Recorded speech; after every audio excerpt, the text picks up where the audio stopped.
अब कभी नहीं छूटेंगे आपके फेवरेट टीवी शोज ZEE5 के साथ बिल्कुल फ्री। देव भैया,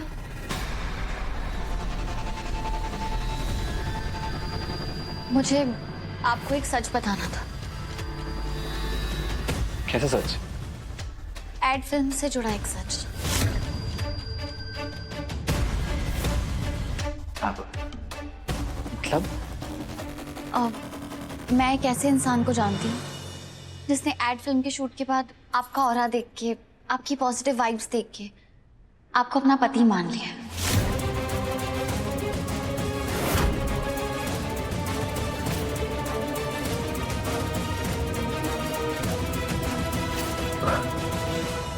सॉरी भाभी, are you serious? As serious as I can be।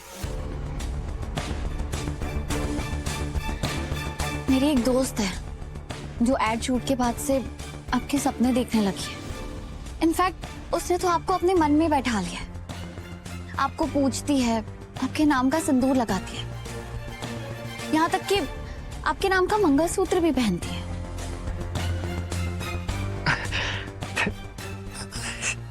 I'm sorry भाभी, मैं आपकी इस फ्रेंड का मजाक नहीं उड़ाना चाहता, बट ये तो बहुत ही बचकानी बात है।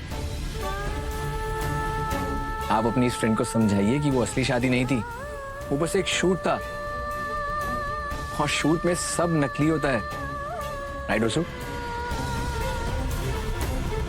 और भाभी प्लीज, आपने ये बात मुझे तो बता दी है, बट मासा को मत बताना। अगर मासा को पता चल गया तो पता नहीं वो उस बेचारी लड़की का क्या हाल करेंगी। और उस दिन का एक मिनट, मासा का फोन, मैं आया। हेलो, हाँ मासा जी। देखा वासु, जिसे तुम अपनी जिंदगी का सच मानती हो, देव भैया के लिए वो सिर्फ एक बचपना है। वासु, तुम्हें नहीं लगता माधव जी के साथ साथ तुम्हें देव भैया को भी सब कुछ सच बता देना चाहिए? वासु, उन्हें हक है जानने का कि उन्हें इतने प्यार करने वाली जीवन साथी मिली है। नहीं रीत भाई साहब, देव सर के लिए ये रिश्ता सच ही ना है। मैं अपने रिश्ते का सच उन पर नहीं थोप सकती। ये एक तरफा रिश्ता मैंने चुना है। ना ही हमारे को पत्नी का दर्जा चाहिए और ना ही बहू का हक। ये सच हमारे मन में ही दफन रहेगा, हमेशा हमेशा के लिए।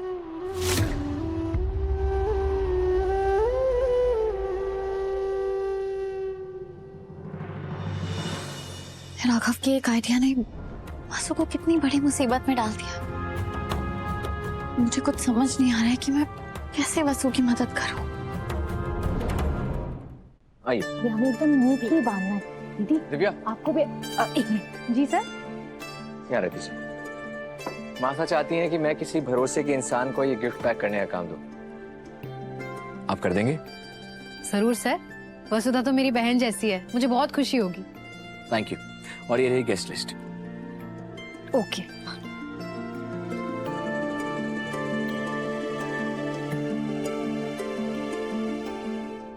लाओ, मैं भी हेल्प कर देता हूँ तुम्हारी।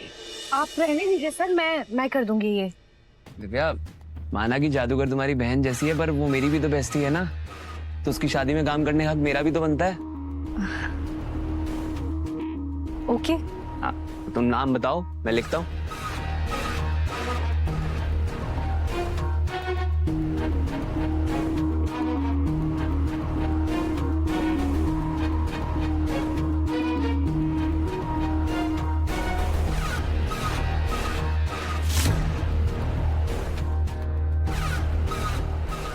अभी बेबी बेबी बेबी, मुझे तुम्हारे फोन का चार्जर मिलेगा? मैं चार्जर जेब में लेके घूमता हूँ, कमरे में पड़ा होगा, जा करके ले लो। प्लीज बेबी, तुम ले आओ ना प्लीज। यार कमरे से जा करके ले लो ना प्लीज। अविनाश, करिश्मा इतने प्यार से कह रही है, जाकर चार्जर लेकर आओ।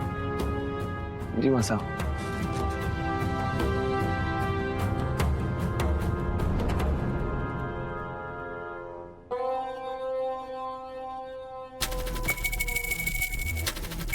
मेरी पूरी की पूरी नजर ना तुम पर है।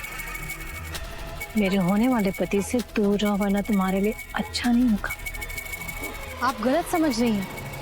अविनाश सर मेरे बॉस हैं, हमारे बीच ऐसा कुछ भी नहीं है।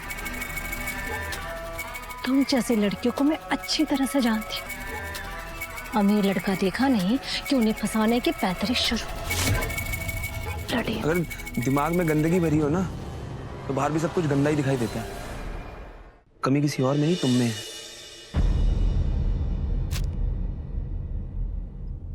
ये तो है ही मजनू टाइप्स इंसान, एक नंबर का दिल फेंक। But I did not know कि तुम भी ऐसी हो।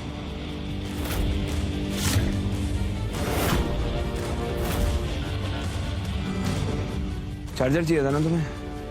ये रहा, निकलो निकलो निकलो, चलो चल। लगता है इस घर के सारे मर्द ही पागल है। नौकरों को सर पे बिठाने की आदत सी हो गई है। जैसे तैसे करके ये वसु इस घर से जा रही है, लेकिन ये कहीं नहीं कि ये दूसरी दिव्या घर में आ गई। उसकी तरफ से सॉरी। आप बताइए, नाम मैं लिखता हूँ। मैं कर लूंगी, इट्स ओके। फौरन डिवोर्स पेपर्स रेडी कराओ और आज ही चौहान हाउस में डिलीवर करवा दो। और याद रहे, वो पेपर्स मुझे ही मिले, किसी और को मत देना। नहीं, अभी रीत को इस बारे में कुछ नहीं पता है। क्या नहीं पता मुझे?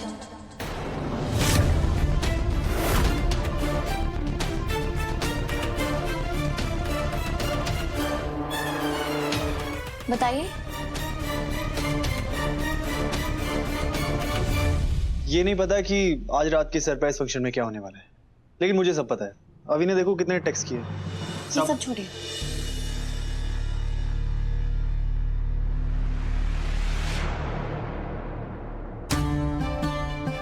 कल रात मैं आपसे ये पूछना चाहती थी कि एड फिल्म के शूट के टाइम माधव जी के ना होने पर देव भैया को वसुधा के साथ बिठाने का आइडिया आपका था?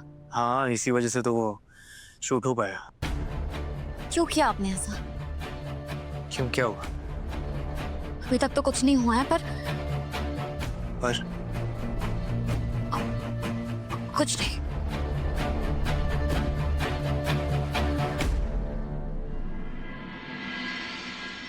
मैम आप जरूर पहुंच जाएंगी ना? हाँ माधव, मैं हल्दी तक पहुंच जाऊंगी। मैं भी ये शादी मिस नहीं करना चाहती किसी भी कीमत पे। बस देखो, वहाँ है माधव जी, तुम जाओ, जाके उनसे बात करो। जाओ जाओ। ठीक है मैम। ओके मैम, मिलता हूँ फिर आपसे। आ जाइए। हाँ वसु। वो माफ करिएगा, जरूरी फोन था आपका, लेकिन मैं ऐसे नहीं आती। मेरे को आपसे कुछ जरूरी बात करनी है।